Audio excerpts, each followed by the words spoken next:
In today's video, I'm back to the tequila. I've got a beautiful honey kind of floral highball for you. Oh, this is gorgeous. Welcome back, drinks fans. As just said, we're back to tequila recipes today, and this one is definitely a summertime recipe. Big shout out to one of my Legends members, Andy Barham, has named this Rose of Cazcabel. Cazcabel being a brand of tequila that I use, and Rose being one of the ingredients that I'm using in there. Also, notable shout outs to Debs. Debs has called it Arandis Rose. Arandis, I haven't actually looked at this, but Arandis is apparently the name of the distillery where Cazcabel is. If so, that's great research, Debs. Love that. And Carl, another one I liked, went for Sweet Ginger Ninja. But I went with Andy, Rose of Cazcabel. So that's what this is called. That we throw it open to my little community, the Legends Club. This cocktail, absolutely love it. Ginger notes, rose notes, honey. Oh, I love my honey. But you get that big bold tequila notes coming up at the end. Absolutely gorgeous. So let's get into making the cocktail. Right, let's just run you through the ingredients we're going to use for this cocktail. Obviously, I've got my my tequila. I'll go for Reposado tequila, purely and simply because I'm out of Blanco and I'm trying to get rid of that, and then I'll get the new bottles out. So, Reposado tequila, honey liqueur.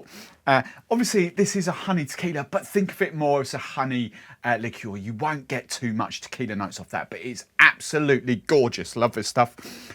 Kings Ginger Liqueur, feisty, lovely. I keep saying I'm toying about with swapping over to Giffard after this. They're posh ginger. I ain't. I love that stuff. You ain't going to beat it. Monin Rose Syrup there. I've got some soda water and I've got some freshly squeezed lemon juice. So nice and simple, this one.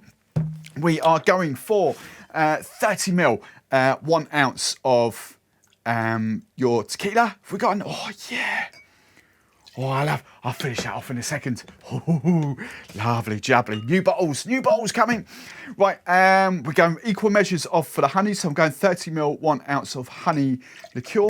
You could just use 60 ml of that, but I think it'll be a bit too sweet for that. So then I'm going for Kings Ginger. As I say, it's a brand new bottle, rebrand that they've had. So it's a clear bottle now, but same gorgeous liquid.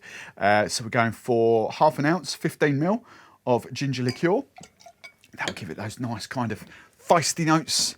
I'm going for the same amount as that of rose syrup. So I'm going 15 ml of rose syrup, half an ounce. Give it a nice sort of floral notes. Rose and honey works quite well. Rose and ginger works quite well. And then because of the sweetness there, I'm going for 30 ml, 1 ounce of lemon juice as well. So there we go. Pop that down there. I'll make room. There we go. Right. So, just going to shake this down now. Hard and fast shake. Get it all proper cold. Proper chills. Right. 10, you know the drill. 10, 12 seconds. When that is nicely chilled down, I'm going for lovely highball glass, a new one drink stuff. I've used this a couple of times. I just noticed the other day, it's like all wonky. I don't know if you'll see that. I don't know whether it's designed like that or whether that's a sample glass. I don't know. Anyway, it's the Hanoi glass. I'll link to that in the description. I really like it, to be fair. Right, I'm going to do this properly. Oh, I forgot my soda water, didn't I? I forgot my soda. False start. 60 ml, so I matched the booze. So I'm going 60 ml of soda water. There we go. That's better, isn't it, Barman? That's better. Right, pop that there. 60 ml. And then just single strain that over the top. Oh, perfect. And then to garnish, I wanted to garnish this with an edible flower. I did kind of try, I looked at this last week and I couldn't really get any in time. So I'm just going for a sprig of mint. There we go. Pop it up on screen right there. Will be even more tequila recipes for you to dive into, so go and check them out. As always, if you like me, if you like the recipe, big old thumbs up, please. And if you don't want to miss any of my future content, there's a big old subscribe button there. Click it.